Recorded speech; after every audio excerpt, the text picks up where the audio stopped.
Hello, I'm Drew, and welcome to Live Well Bethel Park.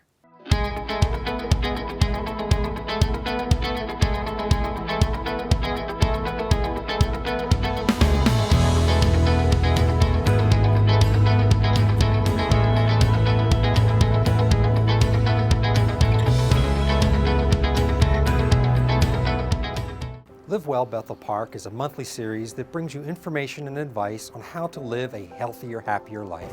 Each month we discuss a topic suggested by you, our viewers, with experts from the local community. You can submit topic suggestions or watch episodes at bethelpark.net/livewell. In this episode, we'll be focused on our furry family members' health with our guest, Dr. Stephenson of Step Up Veterinary Clinic located on Clifton Road. Let's go in and say hi.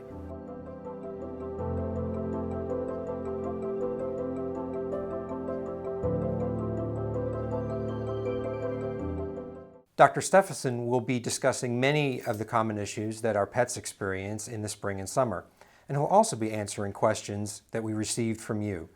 Dr. Stephenson received his veterinary degree at Auburn School of Veterinary Medicine, and he and his wife, Dr. Carolee Miller, opened up Step Up Veterinary Clinic in 2015. The couple has 2 children, Menna and Holden, as well as 2 older kitties, Zilla and Nessie, who we are told live up to their names. Welcome, Dr. Stephenson. Tell us about your clinic and the work your team does. Thanks, Drew. It's a pleasure to be with you today. So we're kind of standing in the front of the clinic here that my wife and I opened, like you mentioned, back in 2015.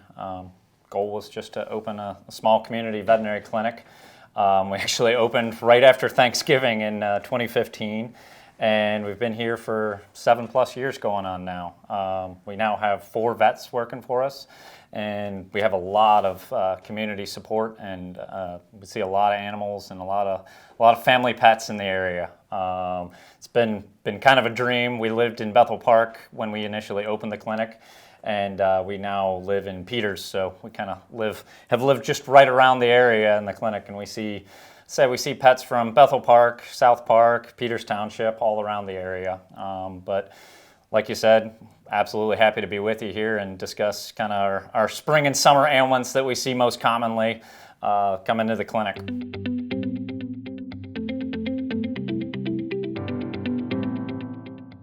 So as we're coming up on spring and summer, what are some common concerns that pet owners might see?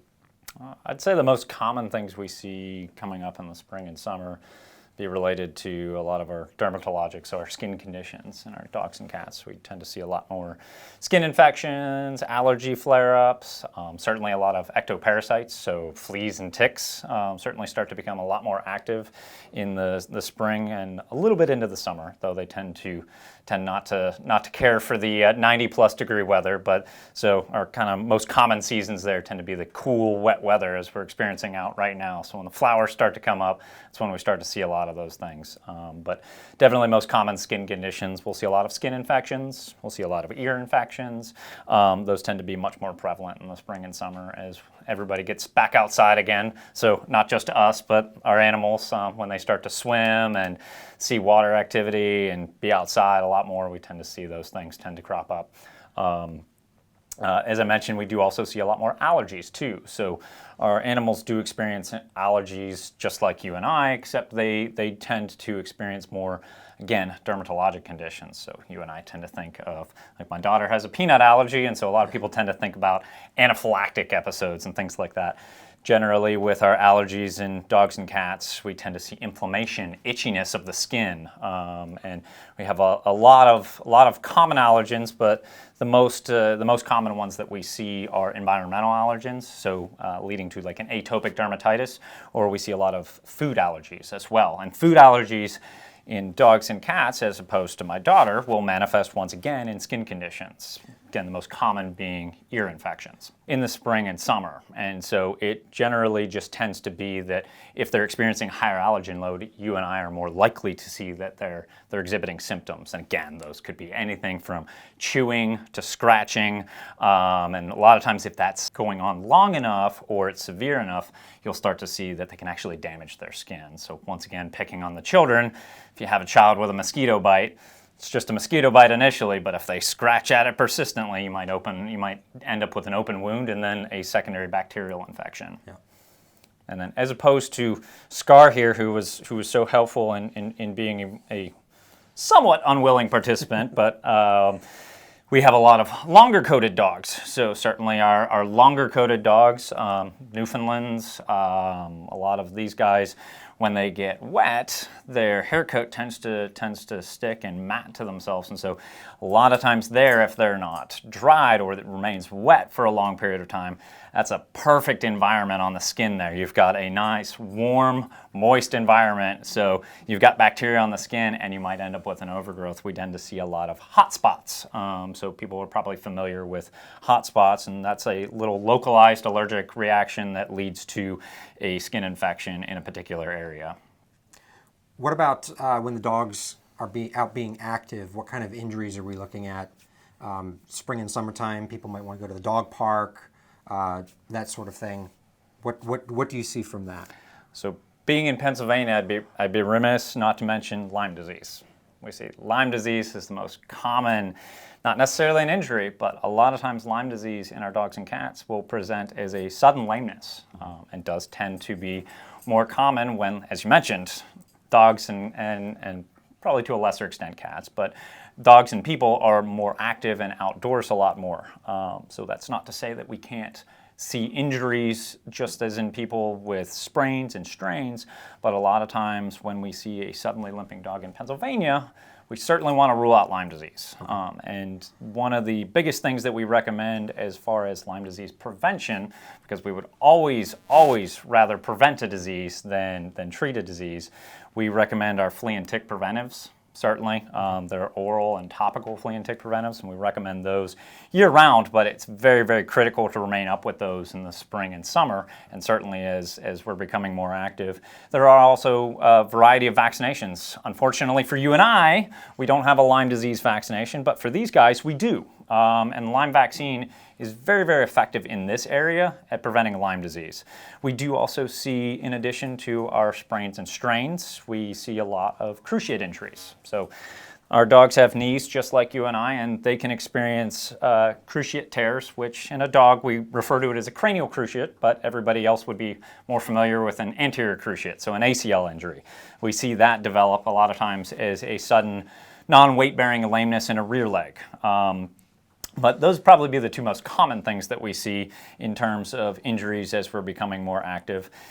We also do experience, and this is not limited solely to spring and summer, but we do see a lot of arthritis in our pets. Our pets are living longer, much like us, and so we're tending to see more degenerative disease in these guys, both dogs and cats, and we have a variety of treatments available once we determine that they are arthritic and they haven't broken anything, and they haven't injured anything, they haven't torn any ligaments.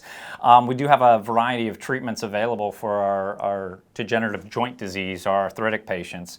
Kind of the number one thing that we recommend there is, just like once again for you and I, maintaining an active, fit lifestyle and maintaining a lean body weight goes a long way to adding to their longevity and preventing a lot of these diseases, or at least delaying them.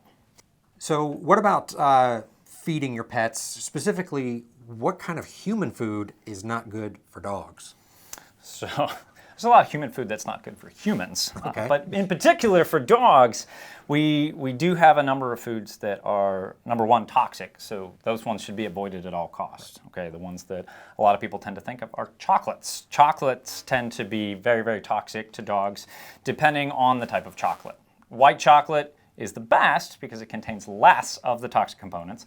And when I say best, I still don't mean that we should be feeding it to them, right, but it's the best if they accidentally ingest it. And then the worst, absolute worst, being dark baker's chocolates, ones that probably even the most chocoholic among us are not going to just sit and nibble on.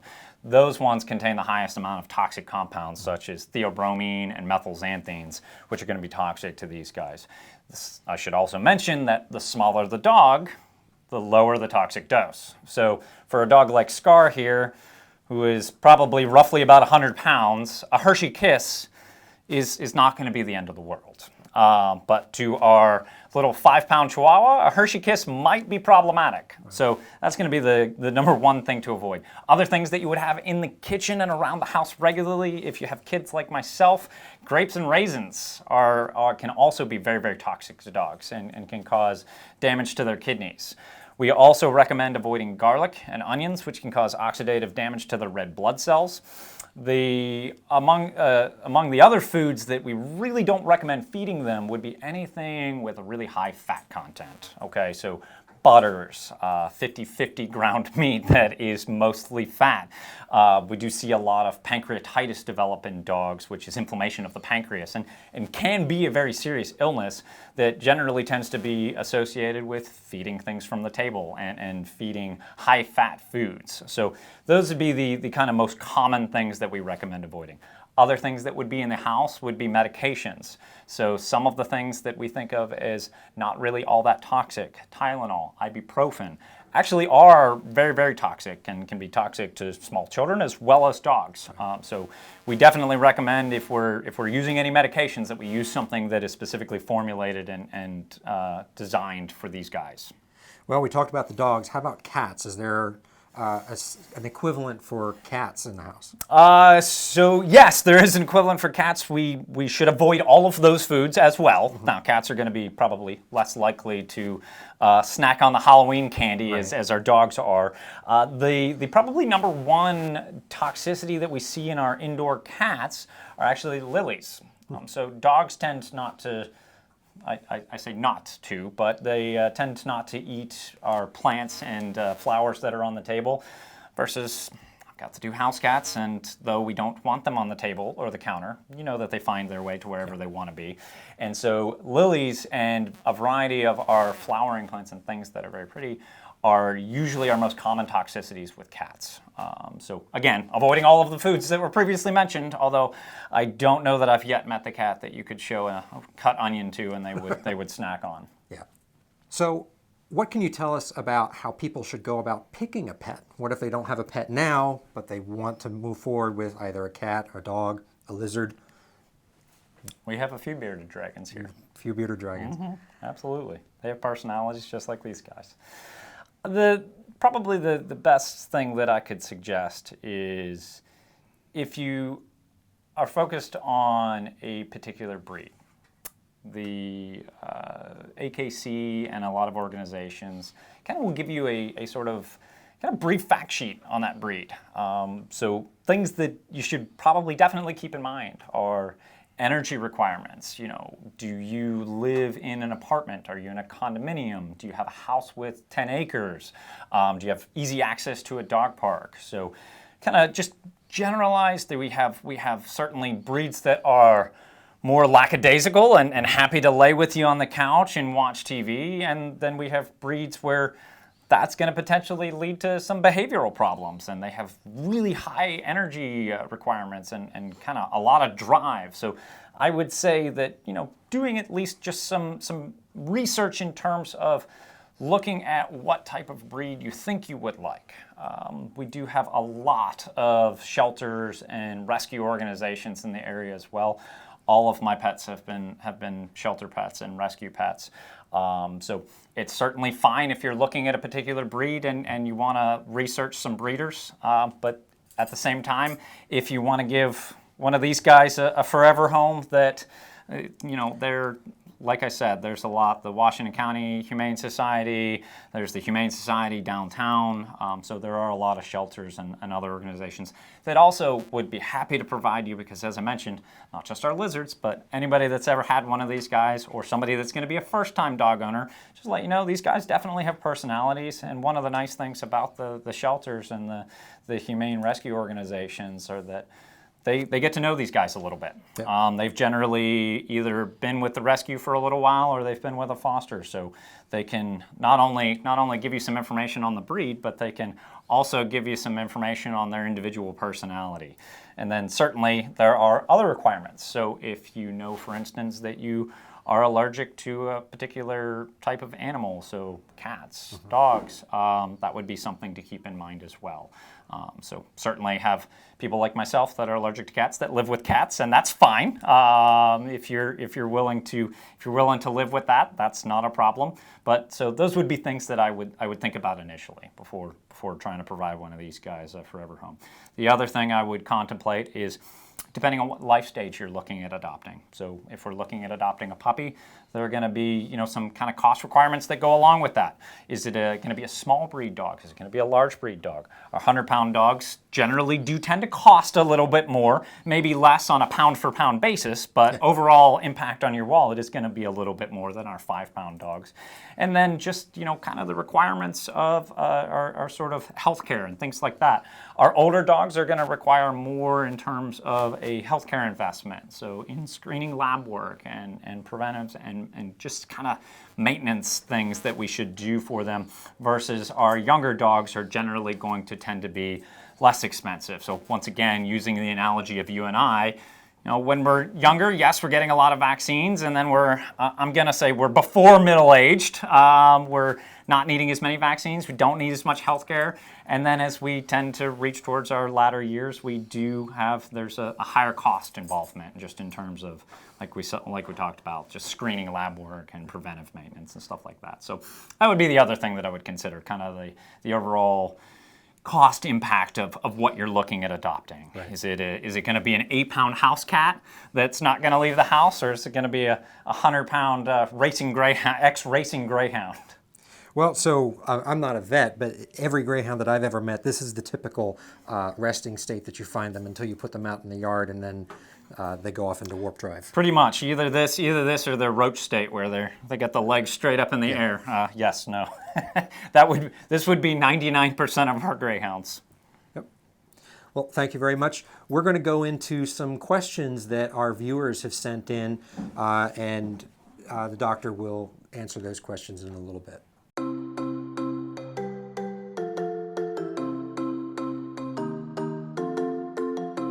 What is your opinion of the DNA testing for health issues that is available for dogs? Do you think it's helpful for a vet to have that information?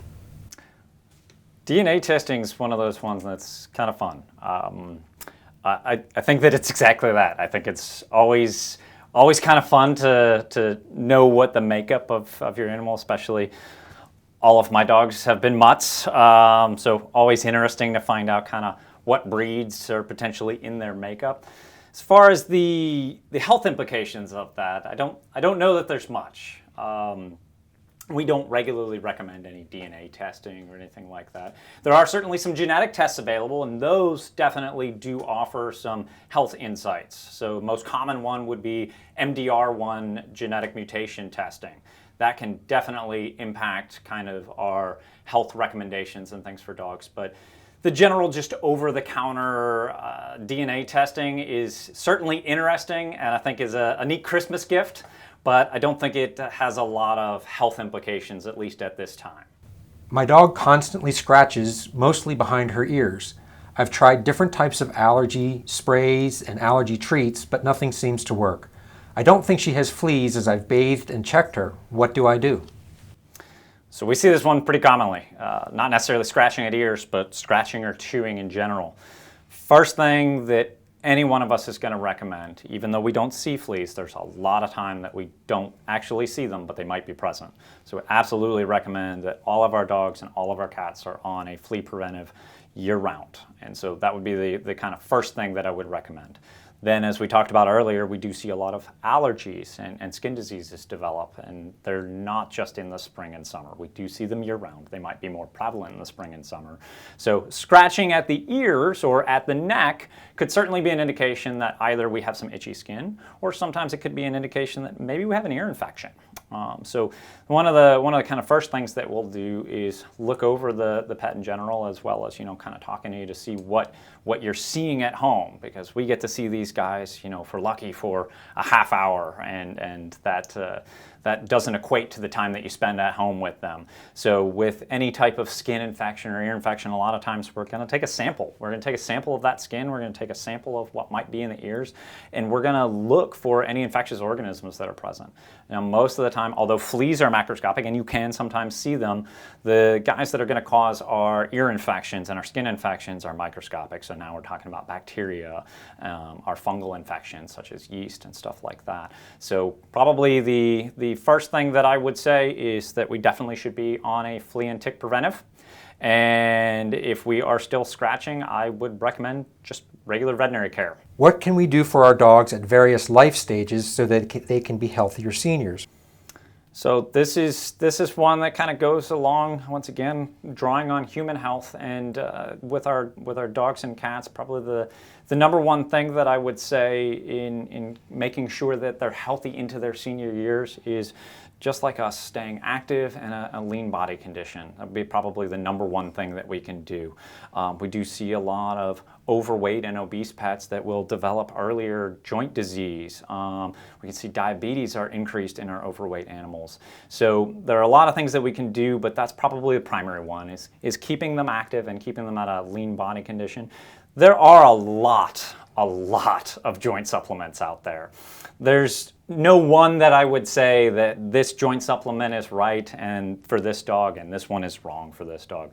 Joint supplements I would liken more to, our over-the-counter supplements, and most of the time they're not going to do any harm, and so there's certainly something that you can look at. But probably the primary recommendation in terms of supplementation that we do here is we do recommend omega-3 free fatty acid supplementation, and that's something that can either be given as a supplement, or there are a lot of joint and mobility diets out there as we move into our senior years that we don't necessarily need to supplement with anything, but we actually will switch them over to that prescription diet, and that does the supplementation for us. So it makes it very, very easy because they have to continue to eat, so why not get them on that formulation that we're going to give them their food and it's going to be already supplemented for it.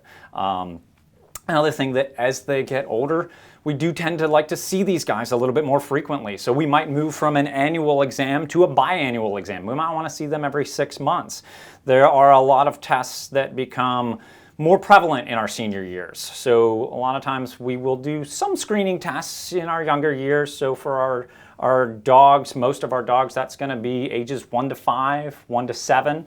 As they get into their senior years, we're going to recommend that kind of just standardized lab testing a little bit more frequently.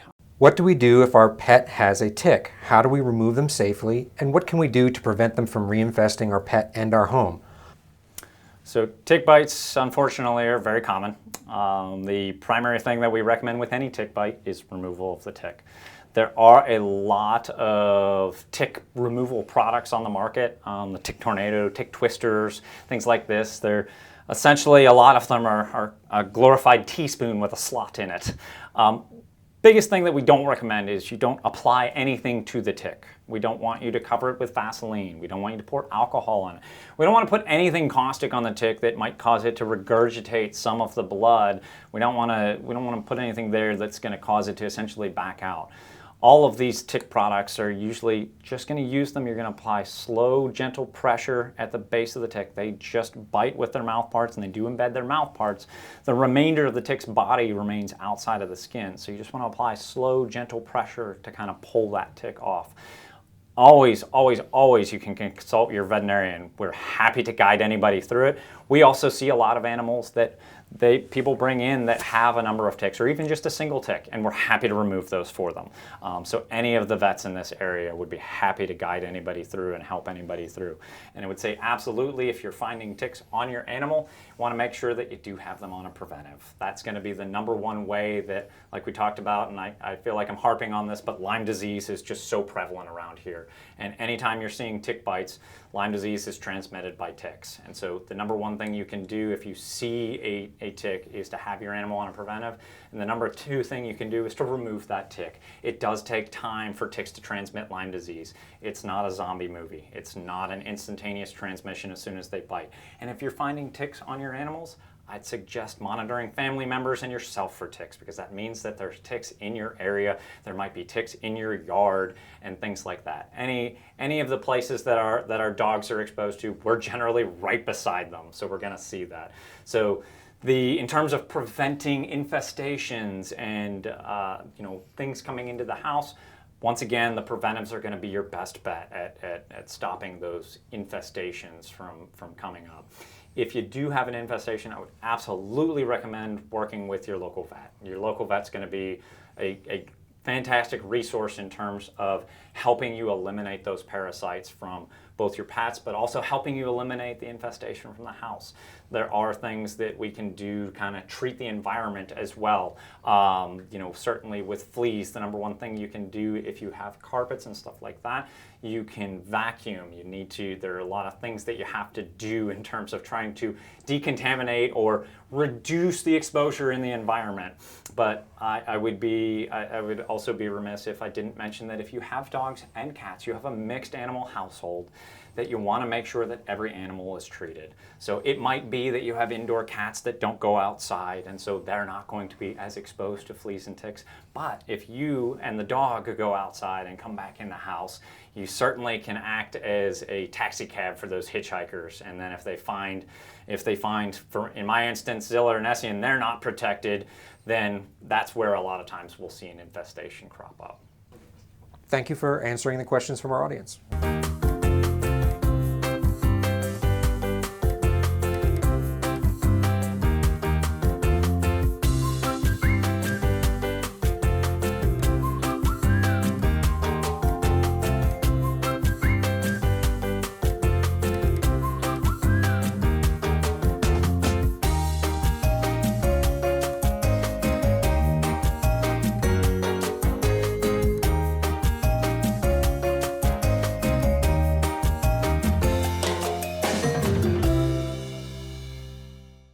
Thank you for taking the time to join us on Live Well Bethel Park, Dr. Stephenson.